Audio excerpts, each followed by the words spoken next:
Paulie Packs. Okay, another mail day video. This box is a little close, but well, whatever. This one is coming from Mercari. So what I got is I don't know what it was. The last week of October or somewhere around then, Mercari was running a promotion where if you listed a certain amount of items, they'd give you a coupon to spend. So I think if you listed 10 items, they give you $5. And if you listed 15 items, they gave you $10. So I listed 15 items for sale, and I got a $10 coupon. So my goal was to just go around Mercari, look for a deal, and see if I can use my $10 coupon and get the deal for, even less, and make a good profit. So this person was selling a lot of like 100 different cards or so for $55. And the cards themselves were nothing to write home about, but there was one card that piqued my interest. This is how they sent it to me, and the cards are just loose in this box here, which is not what I would want, but hold on, let me move this so you can see what I got. So yeah, so you can see that all these are loose, but there's one card in here that piqued my interest. So they were listing it for $55. I shot them an offer of 30, and they accepted it for then they said they'd do it for 35, and so I said yes. So then, take out my coupon and everything else, but then with taxes, shipping, all that stuff, I ended up paying about $35 in all to get these cards. So, but there is one particular card that I was looking for, and I'm gonna jump right into it. So they have the bottom of some boxes here. Some of those cards so those are always interesting to have. But let's see if the one card I wanted is in here. And they have some cardboarded up ones. Where are you, card? And so as you can see, there's some junk in there. But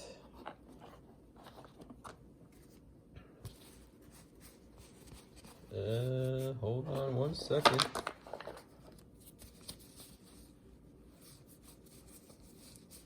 If they didn't include the card, then I am going to send this back.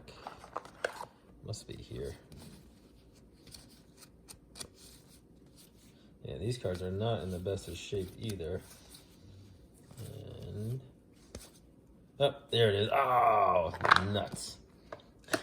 Should have known better. So this was what I saw on the front, this card here. So this was the only reason why I bought this card. But they didn't show a picture of the back of it, so it's on me for not, for taking a gamble on this one.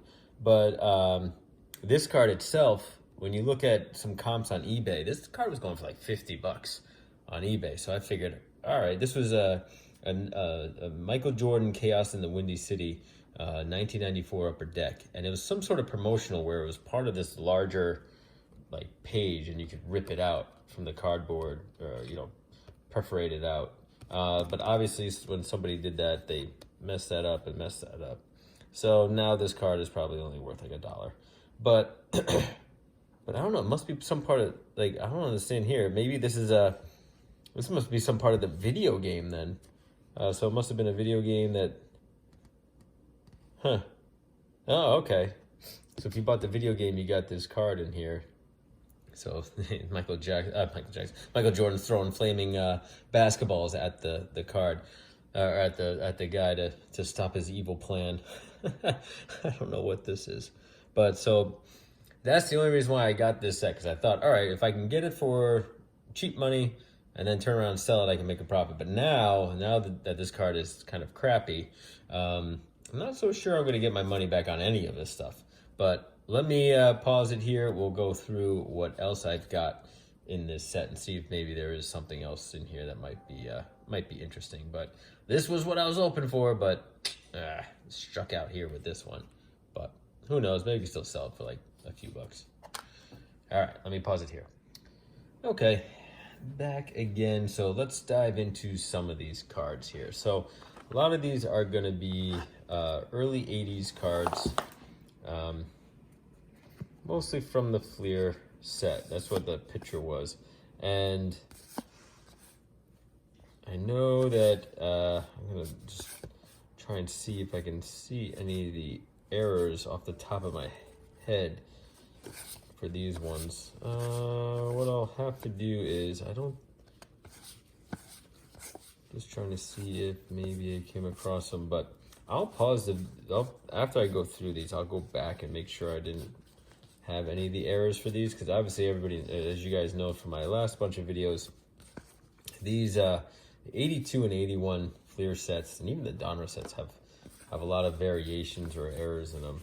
So, but this is actually, these cards aren't as bad a shape. They're a little rounded, a little white on the edges there. They're not the best shape, but a little better than I thought they were going to be. But I am putting together the sets for those, so it will be good to get it.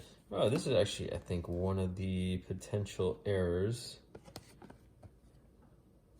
Oh, I think it had to do with the spacing over here, but I'm not 100% sure. So I'm going to put that aside because I think that was one of the error cards, or one of the cards with an error, but doesn't necessarily mean it is. That is the one. I do like this set. This is what Fleer set is this one. This is the 85 set.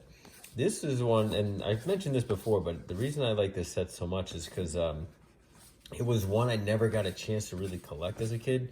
Like it was right, I really got into collecting maybe more in 87, right at the peak of the junk wax. I mean, it's all about timing, and my timing was impeccable.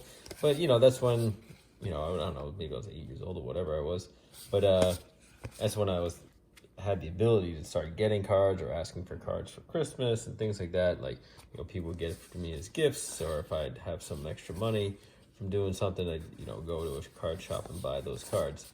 But I could never get the 85 Fleer, and that set always seemed so elusive to me. Obviously now I can buy as many as I want, but you know, it's always fun to get those cards because it gives you that sense of nostalgia in a way of collecting the cards that you just couldn't get your hands on when you were younger, or that just seemed so unobtainable at one particular point in time, and now you can, you know, you can go out online and get whatever you want. But these are in a little rough shape. There's Harold Baines, the quote-unquote Hall of Famer. But, you know, a little rough around the edges, but, you know, not too bad. This nice little unibrow on Sammy Stewart there. Something the Past is Alive would be very proud of. So, all right, so I'm just gonna break these out between their sets. So far, no major stars, no, you know, some minor Hall of Famers, right? The Harold Baineses of the world, but even this person was willing to part ways with them. So I have a feeling this is going to be mostly commons at this point, but again, I don't mind getting commons when it's, you know, for sets like these, especially when I'm, you know, now I can, Ted Simmons, there's another low-end Hall of Famer, especially when I'm trying to either put together certain sets or certain, you know, seeing if I can get variations of things. So I'm okay with that. Von Hayes rookie card. So I'm okay with getting those cards and getting the commons for the more vintage-esque cards. And like I said, my definition of vintage varies from what I think is more known in the hobby, right? I'm really looking at anything pre-1985 is what I consider vintage, because that's, even though in the early 80s, right, I think that's when they kind of start putting that as junk wax. And I don't know this for a fact, but I believe that there was less print runs of certain cards here, whereas in 87, I mean, I think it's very clear that print runs were very high at that point. And that's still, you can still, and the reason why I think that is just because you can still get, you have way more accessible or ability to buy junk wax that's, you know, boxed up still, you know, either in packs, rack packs, wax packs, you know, things like that, or in boxes. You know, you still have the ability to buy them all. Whereas these kind of things, you don't have as much. They're not as abundant, a little bit more scarce. So to me, either it's all been opened, or I think this might be the other error card. I'm not sure. No, I don't think this is it. Whereas this, you know, it's a little bit scarcer. So to me, that means the, you know, there wasn't as abundant of inventory for the early 80s stuff as you see in the, you know, mid 80s stuff. So that's why I think, oh, there you go, Rick Sutcliffe.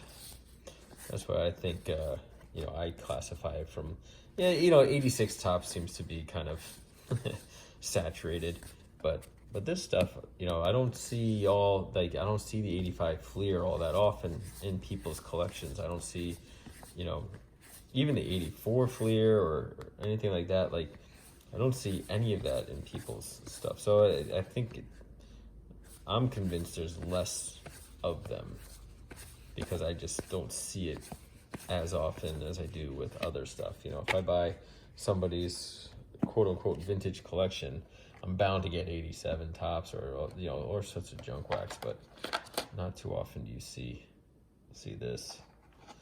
So far, as you can see, I've been trying to just breeze right through them, see if I come across anything good, any errors, but nothing that comes up.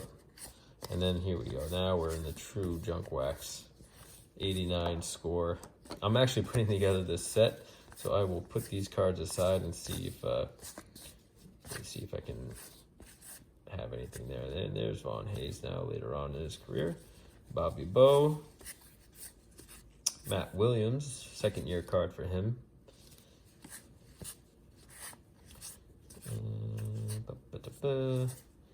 Carlton Fisk, still later on in his career. I think he played for another maybe 2 or 3 years after this. This is 89. I think he played up through 92.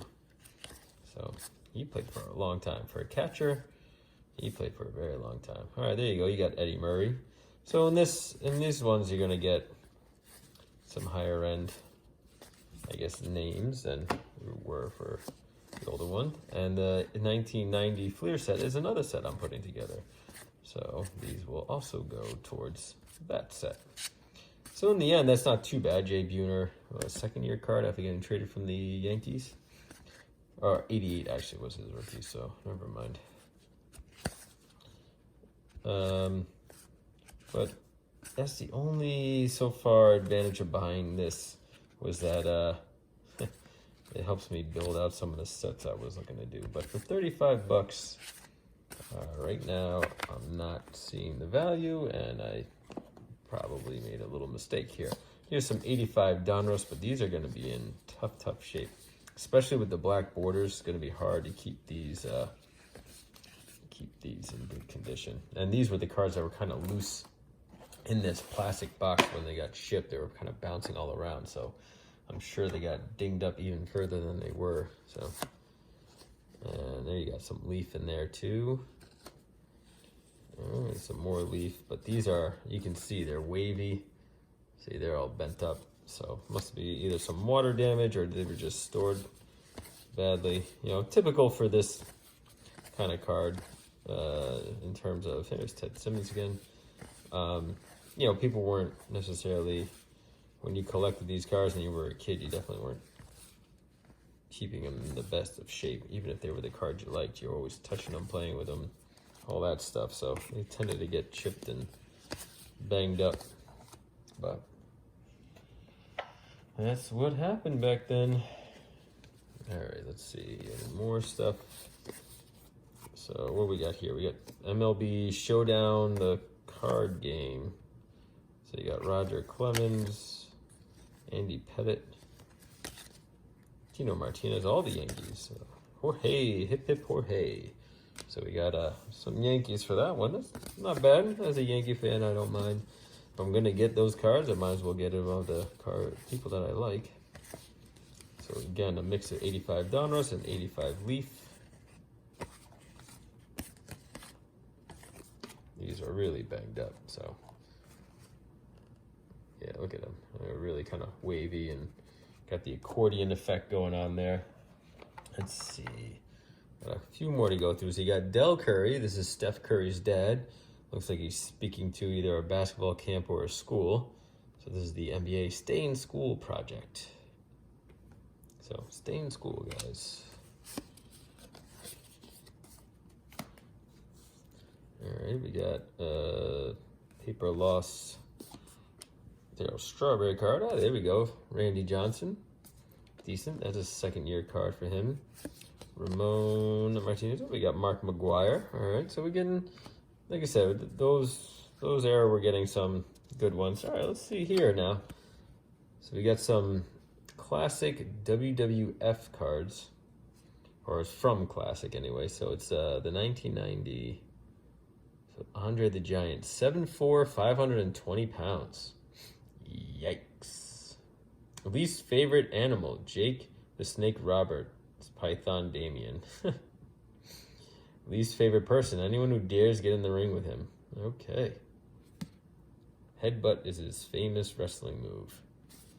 So here they are at WrestleMania. Here's Hulk Hogan and Andre the Giant. That must have been after he body slammed him or something like that. That was the big move. So these cards actually probably have, well, here you got Hulk Hogan, but some paper loss or something on there. So these cards might actually have a little bit of value. Definitely a little different. So let's put those aside. That's interesting. Oh, that card got all dinged up. Like I said, not all of these weren't secured very well as far as how they were packaged. So whoever sent them, I don't know where 91 score can go besides in the trash. All right, put that there. Random Brian Leach, the 90-91 Topps card for hockey. More 91 score. That one I have an abundance of. I mean, that was like at the height of my collecting was this 91, 92, 93. I have so much of that garbage. And it's a shame too, because when I think about like the money I put into cards and everything else, it's not that you could ever predict what's going to happen, but if I just, I always bought what I could afford as far as like, oh, I have a couple bucks, I'll just buy this 91 score pack because it's cheap. Or, buy a couple of packs so I can get more cards. If I would just saved up and bought something better, I think I would have been happier today with my collection than with a plethora of 1991 score cards. But in any case, how was I supposed to know? As a 5th grader, 6th grader back then, who would have known? I always like this card. He's always got his signing his own card there. But it seems to be a Mets team set now. More 91 score. All right, got Clemens, Edgar Martinez. All right, so a couple another big key names helping me out with that set. More paper loss 89. Goose Gossage. Look at that. Who's it? Is it 3? Is it Goody G? Goody G, do you collect? I think you collect Goose Gossage. I'll put that aside for you. I'll build out some Goose for you. See, then this one also got banged up. I bet that happened in the shipping. So I'll put that aside though for you. I think it's Goody G. See the Three Good Nerds is he does Donnie Baseball as well. I think Goody G, you like the Goose Gossage if I'm not mistaken. If not, I have the email of somebody who asked me about it, so I can certainly put some more aside for you as I get more of them. All right, so this is the showdown put in a plastic Paul O'Neill. So I don't know why this one got put in and not, any of the other Yankees, but there you go. And then this Yankee was put in there, Butch Wagner, but I don't know why. I don't see what's so great about them. These cards, I want to come back to these cards for a second. And again, don't know why this guy was put in a hard case, but was. Mike Tyson. Very different from the Mike Tyson you and I both love and know. But this is, you know, late 70s card in the plastic. More football, random football. We'll put that over there. More, oh, that's 90s score. Where did that come from? All right, and then I hate these sets. This is like the Cologne collection. The Sporting News, yeah. Ugh, I don't like that set at all. At all. Some more of these. I did like these, you know, that the cards did this. I got the Fleer did these. I don't know what he did. Manny Trio, second baseman, was in the All-Star lineup for the NL in '82 and the AL, and then made him the first player to start for 2 consecutive teams in 2 different leagues. Huh. That's surprising. You would have thought that would have happened beforehand, but there's Keith Hernandez. And Barry Sanders card, all tipped and rounded corners. But he's part of the Dream Team. And then this is the Michael Jordan card that I was talking about before. Too bad about the paper loss there, but maybe still some value. But these are the cards that I find interesting. I don't know what set these are to. I want to kind of look these up because the Lou Brock is interesting. It does look like some sort of game piece. So this might have been part of some sort of baseball game from like maybe the 70s or so. Or maybe even the 60s. They definitely didn't have the marketing right, so they didn't put their names on the top, but Yep, well, we'll see what, I'm going to look those up. But those I find are interesting, especially the Lou Brock one. That's pretty cool. And then to round it out, you get the box tops. So you get the box bottoms, I should say. So you get the Dwight Gooden, right? Ron Guidry. You get George Brett and Vince Coleman. That's his rookie card. So I wonder, it's a little bent, but I wonder if I can get it clean. Wade Boggs and George Bell, or Jorge. Then you got Eric Davis on the backside here with Howard Johnson and Darryl Strawberry. And then you get you get Jose Canseco in the 87 Donruss. That's pretty cool. So these actually might have they probably have very limited value, like just a few bucks, but, you know, pretty cool nonetheless. You get Wade Boggs. I don't think you're going to be able, maybe you can try and cut them out and be good with it, but I don't know. I don't know what value there may be there. And then this random card of Gary Carter and David Wright together, legendary lines.